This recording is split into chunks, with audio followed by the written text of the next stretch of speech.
Welcome to the Teaching Journeys podcast, hosted by Dave Roberts.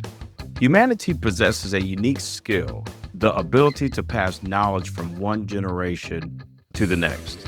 This podcast embraces that ability, offering learning opportunities through conversations with extraordinary guests. Dave aims to leave a positive mark on individuals around the world. So before you dive into today's episode, please share this podcast with your network, including friends, family, and colleagues. And please consider leaving a rating or review. Your support makes all the difference.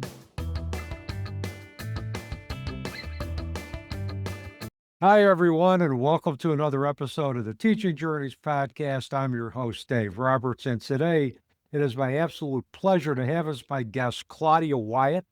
Claudia is a globally recognized inspirational leader, international keynote speaker, consultant, coach, and writer known as the enthusiasm igniter and self-doubt eraser.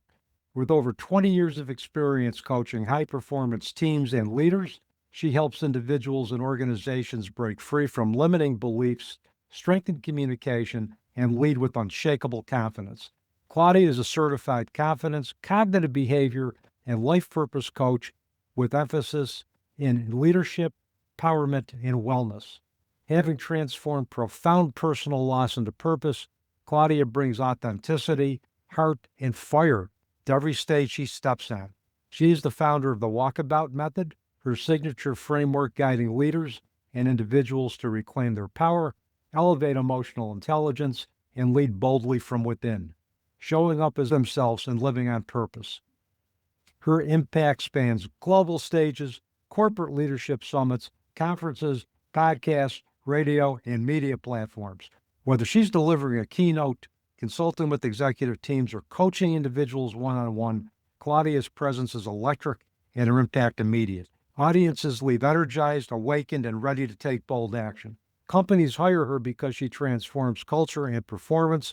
Event organizers book her because she connects instantly and lights up the room. And Claudia, before we begin, I got to take a brief nap after that intro.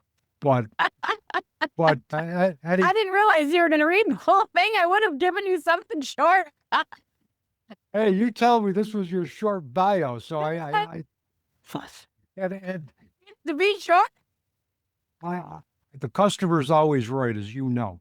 The client's always right. If that's your short bio, that's your short bio. I'm not going to dispute it. But anyway, it's just an absolute pleasure having you on the program today. And I've been looking forward to our conversation for quite a while now. Thank you so much for having me, Dave. I'm excited to be here. Hello to your audience. I am ready to deliver and fire you up. This is what we're going to do today. Let's go. I'm ready. I'm fired up already. I'm ready to go. So we got to give a shout out first to Candace Snyder. Candace is the amazing podcast host of Passion, Purpose, and Possibilities. She's a good friend of one of my favorite podcast hosts, and she's one of the reasons that I am booked so far advanced with the podcast, because she continually sends me really, really good guest contributors like yourself. And I'm humbled because she's very particular about who she will send people to. And when we had our pre-chat, I said, yeah, this is going to be a fun conversation. Because you just knew it. We knew it immediately. Oh, yeah. Yeah. And you've just got so much positive energy and you just got a great aura about you. And I know you've been through your own challenges. When we come into this lifetime, we're not going to leave unscathed. We're going to experience challenges, whatever those challenges may be. I think we all have our own version of what tragedy is. We always meet people at where their worst tragedy is. Not where our worst tragedy is, but where theirs is, because I believe we can tap into the pain of our worst tragedy and meet them at the pain of their worst tragedy, because pain's universal. So Completely agree with that. I actually ran into one of my first coaching clients a couple of weeks ago, and she goes, you met me at my lowest point. I said, I met you when I was supposed to. And that was the reason, because now look where you are from where we were, and you accomplished so much. We went through some deep stuff, and it was okay because you felt vulnerable. You felt comfortable being with me and sharing those things. And now look where you are. So yeah, I'm a big believer in, things happen for a reason, good, bad, or ugly, and they get you where you are. with the person, people, places, and things that you were meant to be with. Yeah.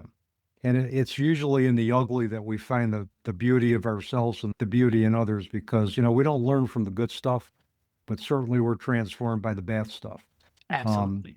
I've had my own set of challenges, and as we're going to find out, you've had your own set of challenges that have made you who you are. So why don't we get right into it? Just tell our audience about the major experience or experiences in your lives that have shaped your life path and your passions today. I mean, I feel like every step of my life in my timeline, when you reflect, you see so much more than you knew. But it was a decade of just boom after boom of tragedy and despair and not recognizing who I was. I had two incredible losses with my dad and my sister passing away a month apart from each other. At the same time, my dog that I'd had for 17 years that had been with me through it all also passed away. I'd been through two toxic marriages, and the second one almost broke me. And that was the pivotal moment that literally changed my life. I married a mastermind of deception. Did not know that at the time. I was a mark, and blind faith, I guess, in love, right? And in his thievery and scandals and all the things that he was involved in, I was blind to or had my blinders on. That still remains to be seen. I lost myself completely. That people pleasing, that fear of judgment, that always looking to keep the peace. I was muting myself.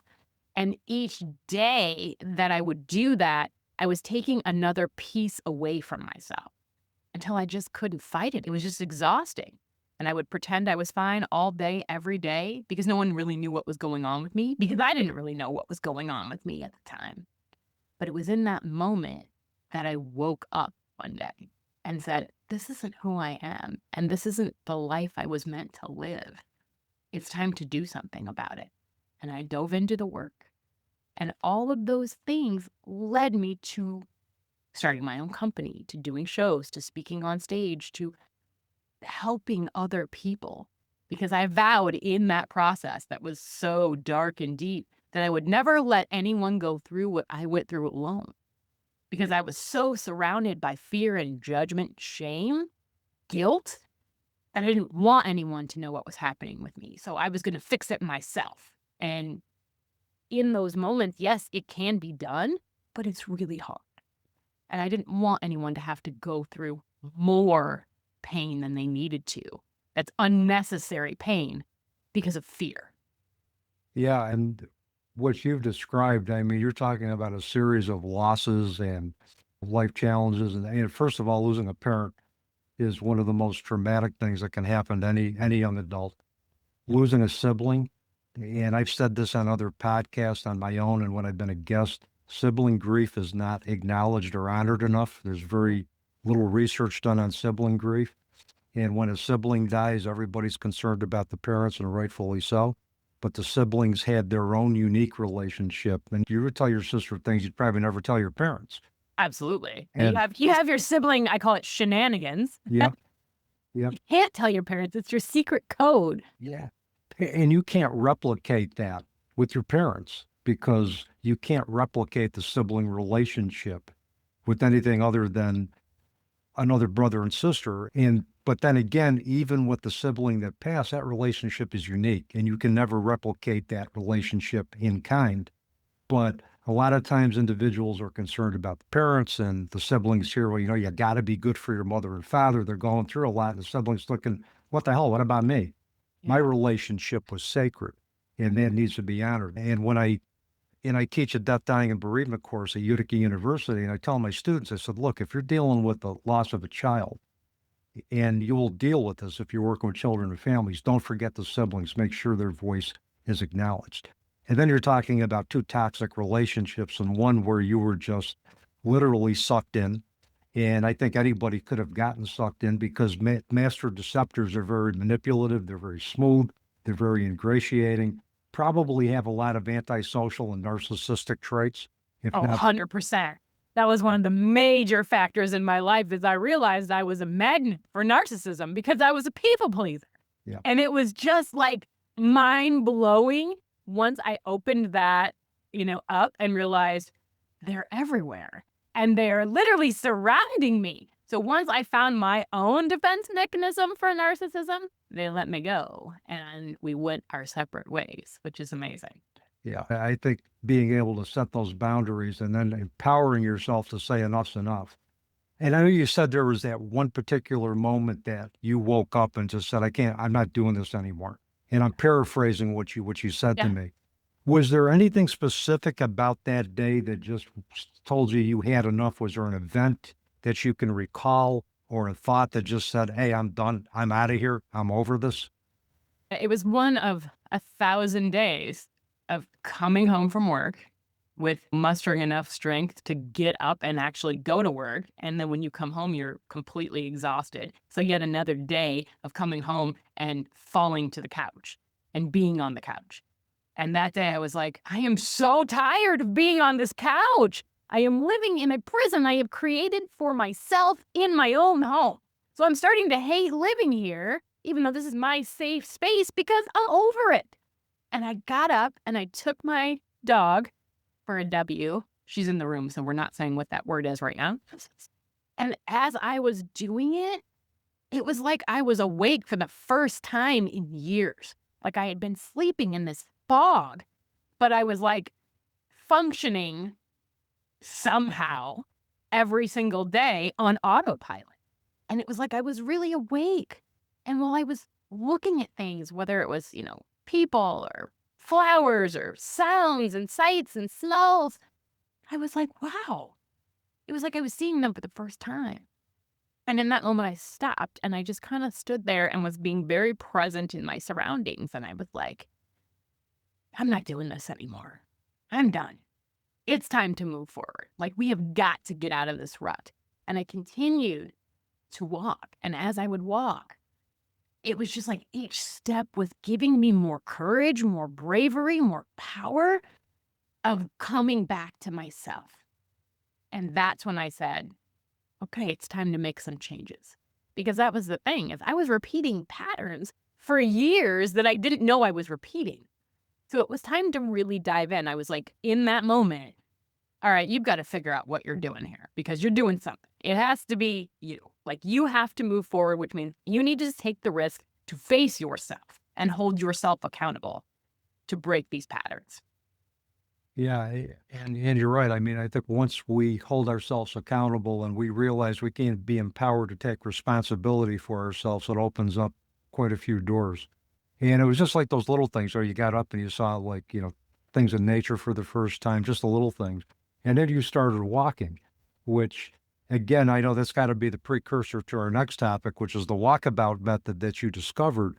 And I'll tell you, one of the reasons I love this so much is one of the individuals who inspired me during my journey was the late great drummer for Rush, Neil Peart, who wrote a book called The Ghostwriter Travels on the Healing Road. And he had experienced his own set of tragedies in 1997 and 1998, where his 19-year-old daughter, Selena, was killed in a one-car accident in Toronto, and his common-law wife died of stomach cancer 10 months later, which he attributed to the stress of losing their daughter. And so the family that chose him, the family that he created, was no longer, he was by himself. Yeah. And so he took a 55,000-mile road trip on his motorcycle across the United States, Mexico, and Canada to basically determine what kind of a person he was going to be and the type of world he was going to live in. And he took a 4-year hiatus from the band, came back, and they made some of their greatest music ever. And tragically, he died in January 7, 2020 of a glioblastoma, the same type of brain cancer that killed Senator John McCain. And it was a 3.5-year battle, a very private battle, because not too many people knew that what he was dealing with, because he was always a very private guy. But he talked about movement and motion providing peace and providing clarity. So when I heard about the walkabout method, I said, yeah, this is right up my alley in terms of what I understand to have helped out many different people, including, a person like Neil Peart, who just inspired me through my own journey. So talk about the walkabout method. Did that come about from the day that you woke up and you just reclaimed yourself and this just kind of morphed? Absolutely. Look, Absolutely. That literally was what happened. Like, it had to be called that because that's exactly what it is. Walkabout has a journey of discovery. That's what it is. And that's what was happening when I was taking that walk. I mean, it couldn't have been better to have it be called that. And it expanded from those steps in nature, which I believe nature is very therapeutic for people, grounding and, nature bathing and just being outside and being present. And I say a lot to people that I work with, get out of your head and get into your body. You can't focus on all the nonsense and the noise when you're in a beautiful surrounded scenery of being outside because you have to move. You're actually doing something, whether it's walking, running, dancing, whatever. And then you're also being observant to what's around you. So your mind can't keep shifting that old story because you're rewriting a new one as you're walking. Yeah. And then it expanded even more because one of the main things that was part of a theme of my life was I was tired of wasting my life doing nothing because I felt like I was just on hold. Because when you're stuck, you feel like you're just repeating Groundhog Day, legit every single day. Then I wasn't going to do that anymore. And it started with the walk, but it turned into a solo trip. Things I had wanted to do, places I'd wanted to see, experiences I wanted to have that I wasn't having for those 10 years that I was basically on the couch. And so I booked a trip. I booked a amazing B&B. I'm a writer and I love all things writing. So I booked the Emerson Suite at this B&B in Boston. I can't remember the actual, Concord was the town where Emerson lived. And I did, Walden Pond. I mean, talk about a walkabout. Like, it was all in the history of life. And I remember the day that I walked into that B&B and the lady said, "Are you here by yourself?" And I said, "Yes." And she said, "Are you running away from something?" And I kind of laughed in the moment, but then I realized I wasn't running away. I was running toward myself. And the walkabout was something that was so powerful for me. It had to be turned into something that I could do with other people so that they could experience what it's like to live on your own terms for yourself. And the cool thing about the walkabout is it meets you where you're at. No matter if you're someone who's never done any work or you're a seasoned, connoisseur of coaching and consulting, all of the things are right there for you, all the tools in that order of what works for you, which is why it's cool because it's a custom program, but it also has a framework. So there's structure to it. And the cool thing about my coaching, which a lot of my clients have said, is I've done the work and I continue to do the work. I coach through lived experience. So when you are being vulnerable and telling me what's going on with you, I will have something to say to hold space for you because I have been there. It may not be in the most specific way that you've been in there, but it's a relatable bridge is what I call it. Yeah. And, you're right. Nature is just so therapeutic and healing. I mean, research has shown that we spend time in nature, even if it's 20 or 30 minutes, just with ourselves in a mindful state of mind where we just forget about everything. It reduces anxiety, it increases clarity, it reduces blood pressure. And I wouldn't surprise me if it increases longevity as well, too, if you make that a regular practice. And I mean, it's just being just outside of the constraints of your job, the constraints of your own head, that's got to be very freeing and very therapeutic. And yes, I think that's a great method. And just that motion is just so calming. Just moving at your own pace is just so calming. I think it kind of quiets our parasympathetic nervous system, flight and flight, especially the slower that we walk and focus a little bit on our breath as we're doing that and just blow out any type of anxiety that we're experiencing, I think is just very healing and very therapeutic. I completely agree. It's just like breathing. It's a very simple tool, but just pausing and doing it will get you out of your head in a heartbeat, which is a wonderful thing. And, it's really interesting to have the style that I have because I've heard from other clients and things that have used other coaches. I mean, I've had coaches and they've said it didn't work with some of the people that they had worked with because they kept saying, you have to do this. You have to do that. You have to. okay, first of all, I'm never going to tell you have to, because again, this is your walk. It's your journey, not mine. I will give you the tools. You decide what you want to use them for. That is how this works. This is your story that you're rewriting, your comeback story as the hero. It's not my job to force it down your throat. It's Yeah. my job to guide you. Absolutely. And if you tell somebody, Claudia, that they have to do something, their immediate reaction is, no, I No, I don't. don't. Um, Ask my mom. yeah. I mean, look, if somebody told me I have to do something, I would just balk at that. And there's a couple of different reasons why I would never tell anybody like you that you have to do something. One, people bring their histories into any type of coaching relationship, therapeutic relationship. If they have been in a situation where they have been, let's say, a victim of domestic violence, where they've had ambivalent relationships with authority because of either dysfunctional dynamics at home or dysfunctional dynamics outside of the home, telling them that they have to do something is going to do one or two things. One, it's going to make them immediately resistive because they don't trust authority to begin with. And the second thing, we're recreating those dynamics of abuse in power and control issues when the abuser tells the abusee you have to do something, and the abusee is going to say, yeah, I'm going to do this so I can keep myself safe. Right. So it's basically planting seeds. Here are some suggestions I could make. You determine for yourself where this fit. You find your own truth within this, and we'll work with that. Well, and it's not just about that. It's like, I'm not here to dictate your movement.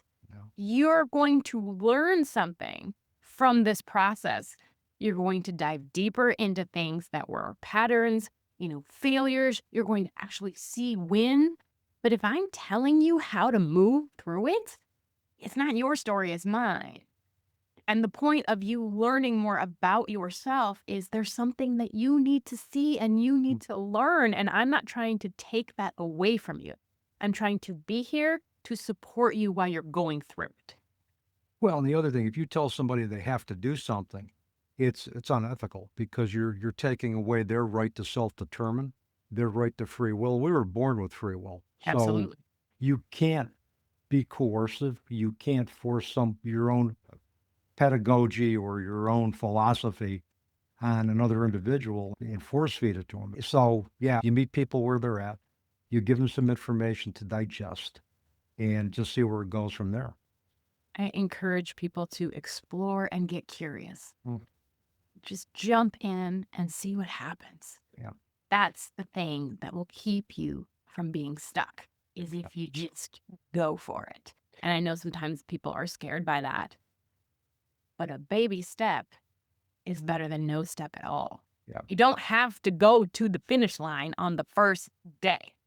You don't have to be, a huge scholar in the first second. You're not going to win a race the day you began to run. It's all about how you got there in your own way. Yeah. And Yeah. we cut ourselves short on that. We don't allow those little steps to mean something. And most of the time they have more meaning than the grand gesture.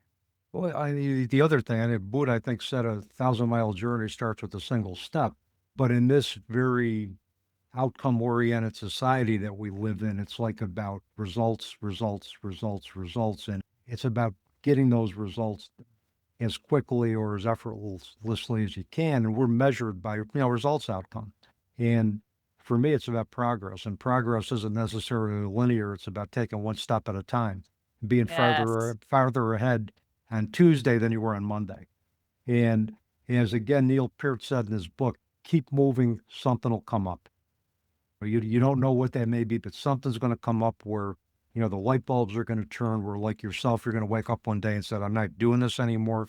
I am going to take control of my life. I am going to be the creator of my own identity. I'm going to be the maestro. I'm going to be the musician. I'm going to be the orchestra. I'm going to be the conductor. And nobody else is going to have that right except me. Absolutely. But it starts with a single step, Claudia. It's such an amazing process when you allow yourself to let it happen. And that's the thing, is we're so resistant to everything. And who made the rules anyway? Yeah. And why do you have to follow them? Who told you that? push back on the theory and you will find your purpose. Absolutely. I think a lot of people suffer from imposter syndrome. It's like, well, I don't really deserve anything that's good that's happened to me because what have I done to earn it? Well, you don't need to do anything to earn it. You just need to be present. You need to be confident in yourself, and you need to be open to the possibilities that the universe can open up for you. You have to have the courage enough, as you mentioned, to work through that fear, to embrace it and realize that you're worthy of it.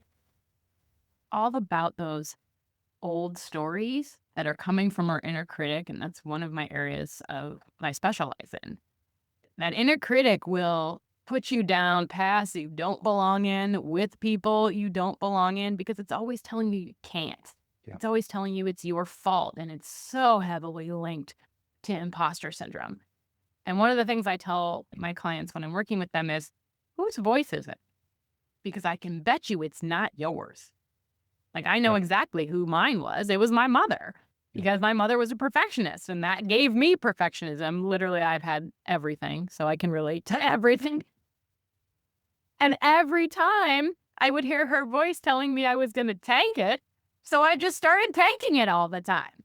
So when you go down that road of listening to that voice, you have to fight back. You have to fight back like it's a real person in the room with you. No, that's not true. And put those thoughts on trial. And when you start doing that, because I'm a classic overthinker as well. See, I told you I have all the things. And when I get in my head, putting my thoughts on trial is the greatest gift to me, because I'm also a very logical person. And so I can go down the line of the facts and go, okay, this is what happened. This is where I'm at. What has gotten me here? Why am I thinking this is obviously the worst case scenario? Let's put those thoughts on trial. Is it true? Where's the evidence? And I'll start going through. None of this is true because all of these things have happened, which have made this true. So this is my mind playing tricks on me. When you can go down that road, it will save you so much stress, so much anxiety, so much self-doubt. So I highly recommend talking back to your inner critic. Giving it a name is helpful as well. And putting your thoughts on trial. Yeah, the only way we are going to counteract those beliefs that have been ingrained in us is that if we consciously put them on trial, put those beliefs out on the table and dispute those beliefs. What's the evidence that says this belief is true? What's the evidence that says that it isn't true? And now that I've weighed it out, what's going to be a healthier belief for me to be able to re-engage in the world with purpose and where I can be the master of my own destiny? And that type of work is the hardest to do because the longer beliefs are reinforced or ingrained, the longer that inner critic is allowed to develop, the harder it is to really dispute that. But our inner critic is basically developed by individuals who project their own insecurities on us, and we take those as if there are our insecurities, particularly when it's our parents. We're conditioned to love our parents. We're conditioned to realize that, well, father and mother know best. So when you keep hearing the same thing over and over and over again, that no matter what you do isn't good enough, that you have to be perfect, you begin to believe that. Yes. You begin to believe that. And, I had one guy that I worked with when I was an addictions counselor, and I told this story several times. He was a classic scapegoat, Claudia, and his family. I mean, he was blamed for everything that went wrong. Somehow they would scapegoat him. Wow. And he kept hearing all of his life that he was going to be a screw up. So, you know what he said to me? He goes, Dave, he goes, I kind of figured if I was going to be a screw up, I was going to be the best damn screw up they ever saw. And that's exactly what he did. I mean, he got himself into legal issues. He developed alcoholism, a good guy, but he was a product of that inner critic that had been forged since childhood that said, you're never going to be good enough. You're the reason that we, as a family, we can't function. It's all your fault. You're never going to amount to anything. And he internalized that. He said, okay, I will fulfill that prophecy. I will show them just how good of a screw up I can be. I can relate to that. I have been down that road as well. I just have this burning amount of determination, so I would go completely the opposite direction. Challenge accepted is more where my brain goes in a situation like that, but you still can have those thoughts and feelings. Positive affirmations are an amazing thing paired with mirror works. When you look yourself in the eye and say these things, they will actually chemically rewire your brain to believe it. But it's not a one and done. None of this is one and done. And I've heard this from so many people, and even myself. It's like, I fixed that already. Well, there's always another layer. Well, I did it the one time. It didn't do anything. Well, you have to keep doing it. Like, it's not just going to happen. Like, think of your entire life and all the bad things that you've been doing. Right? All the messy wiring and the old stories from the time you were born until however old you are now. That stuff's not going to go away tomorrow because you said, I am amazing today. You have to continue that every day of your life to believe it. And eventually the shift will happen, and it will get easier, and it will feel real, and your brain will make you understand that it is true, and then you can move forward. But you still have to keep doing the work. The more that the anti-inner critic behavior gets reinforced, the more the inner critic's going to go away. And we are always works in progress, Claudia. I mean, there's going to be events that happen to us, in addition to the most tragic events of our life, that are going to cause us to take pause. They're going to cause us to say, okay, where do we go from here? How do the values and priorities and beliefs that I've now developed since I've challenged my inner critic, how are they now going to change because of this new challenge that I'm presented? And that means that we are always going to continue to evolve. We're going to continue to grow. We're going to continue to develop. And I've told my students that the day that I think I have nothing left to learn or nothing left to grow from, probably ought to check my pulse and see if I'm still alive. I said the same thing. I'm like, if I refuse to grow anymore, or I think I know everything, then I'm done. There is no point. I am done. Because I'm a perpetual learner, and I love the excitement, the mystery, and the curiosity of it all. And I want to keep growing. As long as I possibly have a day to breathe in and out, to be grateful and grow are my two favorite things. I learn from everybody. I learn from individuals younger than me, older than me, the same age than me. But I mean, I kind of figure this is an ongoing experiment. How can I learn more? How can I incorporate that in my daily life, in my teaching with my students? And everything's got something to teach me. Everything's got something to teach me now. And I continue to wake up excited every day thinking, that's another day that I have now to learn. And I'm grateful for that. In addition to being able to sit up and take nourishment, I'm grateful for the opportunity to continue to be able to learn from everybody around me. We do have a tendency to take things for granted in our own lives. And I think sometimes that tragedy or that trauma that we go through will reawaken that gratitude. And sometimes we need that little shift of, hey, remember, you did get this.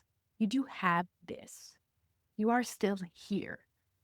The longer you're here, the more you have time to do something new, to do something different, to try something, to learn something, to meet someone. So use the time while you have it. You're coaching. You're Claudia Wyatt coaching. Am I correct? Here I am. Yeah. That's there you are. You are the CEO. You are the HR. You're everything. You're a one person show. I am. So tell me, I know you obviously incorporate the Walkabout method into your coaching, but who are the clients that come to you? Are these executive leaders? Or these individuals who have had trauma? Is it quite a demographic mix that you deal with? It is definitely a mix. I've had my oldest client is 70 years old, and my youngest client was in high school. So it just depends on what I'm saying or doing that attracts people to me. But I do work with leaders. I do work with teams. I do work with women, and women are specifically my demographic, but I also work with men. So, I don't put a limit on growth for anyone, and I am open to working with everyone. But if you work with me, you need to know you're gonna work. Like, this is not gonna be easy. I'm not gonna sugarcoat things for you. I will be here for you, but my goal is to help you. So I'm not just going to sit back and not do anything. Like, we're going to dive into some hard stuff, and I'm going to push you in ways that you didn't know you needed to be pushed. But it's for the better. I like coaches that are upfront with that. I mean, the people I've worked with said, look, I'm not going to sugarcoat this for you. You're going to work. You're going to work hard. I said, well, I wouldn't be here if I wasn't willing to, but But yeah, it's just, and sometimes, it isn't pretty, especially when we take a deep dive into ourselves, when we take a look at all the things that, we could have done better, or all the people that we may have hurt unintentionally or even intentionally. And it's tough to take a look at that, but we have to, if we're going to develop genuineness, if we're going to develop, to be the person that we want to be. We just can't look at the good stuff. We've got to look at the dark stuff. And we have to be able to see light in that and see the gifts in the darkness, to see what the darkness can teach us that we can incorporate moving forward. And I'm glad you do that. I would take it, just from what I know of you, you're not going to sugarcoat anything. You're going to be right up front about what your expectations are.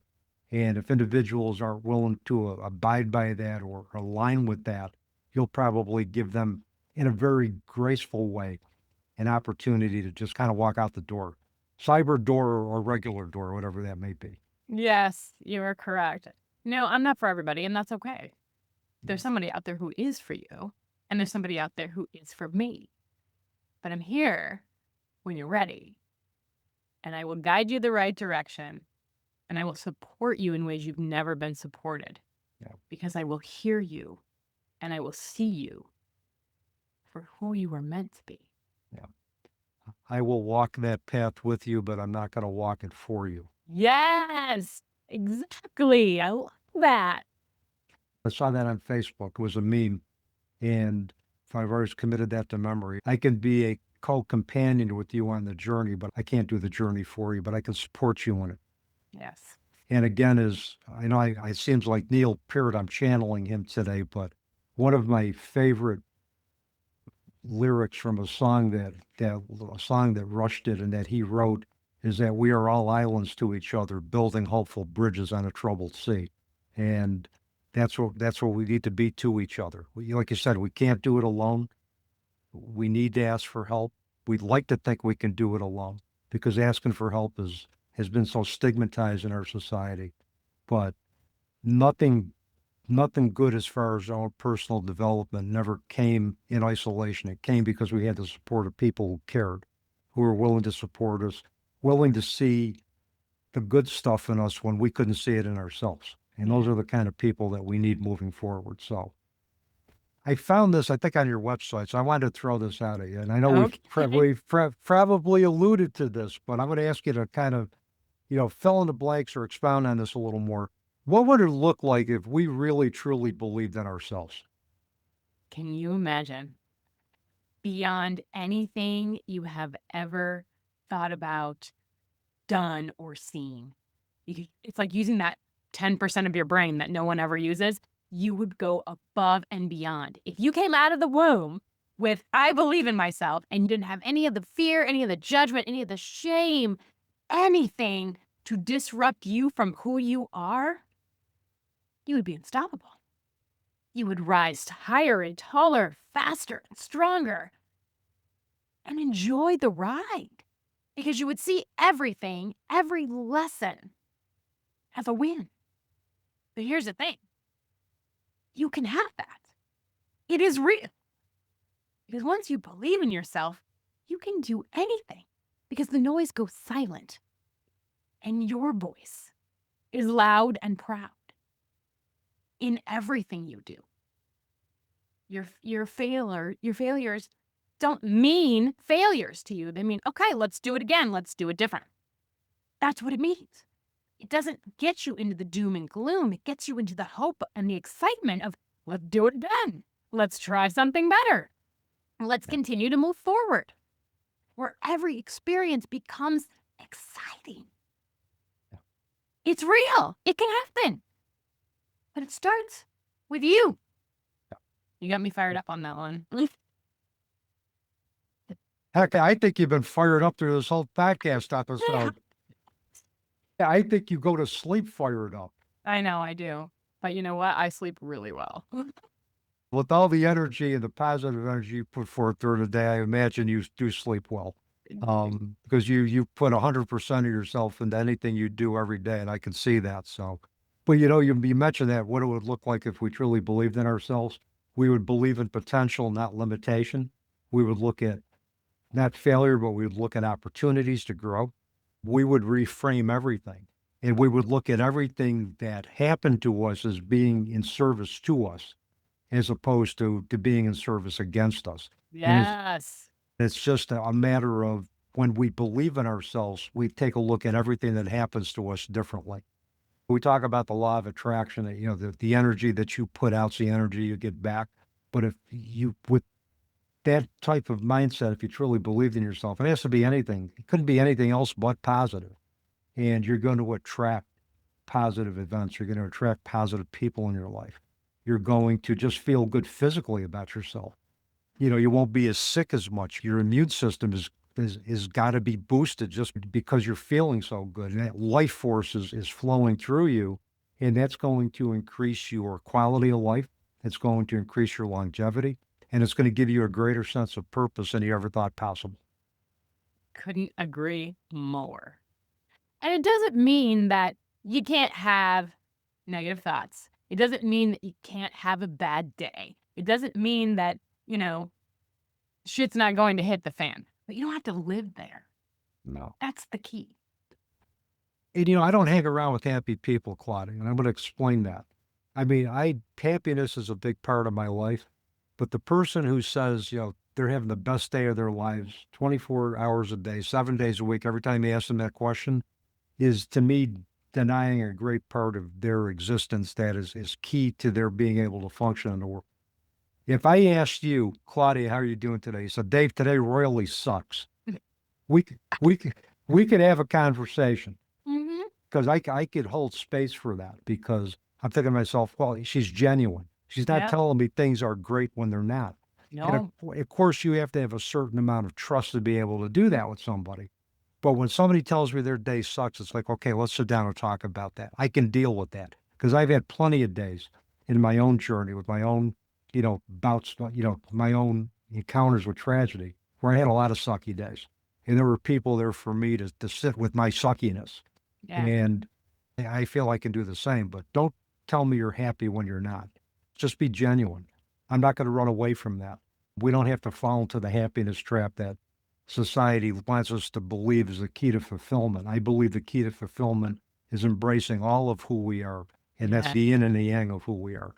And you've mentioned you've coached through lived experience, and the lived experience wasn't always pretty, and you're not going to tell individuals it was pretty when it wasn't. No, most of it was horrible. And Yeah. I could say 2% of it was pretty at some points in time in my life, or 0% for a good decade. It was hard to find the good in something. But even though I was in that tragic doom and gloom place, I never let the doom and gloom be present in my outer person, because that's not fair to somebody else every day for them to be involved in the doom and gloom me if they're not ready to handle it. Because not everyone is ready to handle that kind of doom. No. They don't know what to do with it, so they do nothing, or they ignore you, or they leave you. I mean, there was people that I just couldn't be around because, number one, they could see through me, and I wasn't ready for that. And number two, I wasn't ready to go into that. And that's the thing about your own story. It took me years to get all of the vulnerability out. That was a huge thing for me. I was not a vulnerable person. I didn't come from the share your feelings time with people, especially people you don't know. But basically, not even with people you did know. Like, that wasn't part of that's not what we do. So being vulnerable and letting pieces of my story come out. Yeah. I was never one of those people that was willing to just lay it all on the table.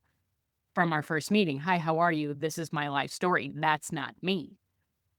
Now, I've gotten better about it, but that's not who I was. And I had to do that healing on my own. Every time I let a little bit more out of my story, that's what I was allowing myself to do at the time, because that was what was working for me. But you have to work your story out on paper, one chapter at a time, for yourself.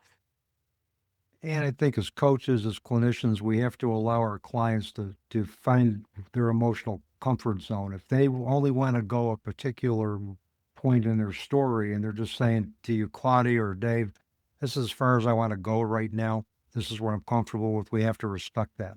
because what we're looking for is developing an ongoing therapeutic or coaching relationship with a client. We're not going to do that the first session. No. In fact, it's unrealistic for a client to think that they're going to trust you totally with their story for their first session anyway. They're going to come in pretty hypervigilant. They're going to be checking you out. The first question they're going to ask is this person beyond their credentials? Is this person a safe person for me to share my story with? And we have to I'll create a safe space with structure and expectations. But as I talked to another coach, and she reminded me of this, we empower our clients to have a say in what that structure looks like, particularly if they want to go someplace that, they feel motivated to go to. And it isn't really, what we anticipated going, but since they're driving the bus, we go and we allow them to set that structure, because in allowing them to do that, they become more safe.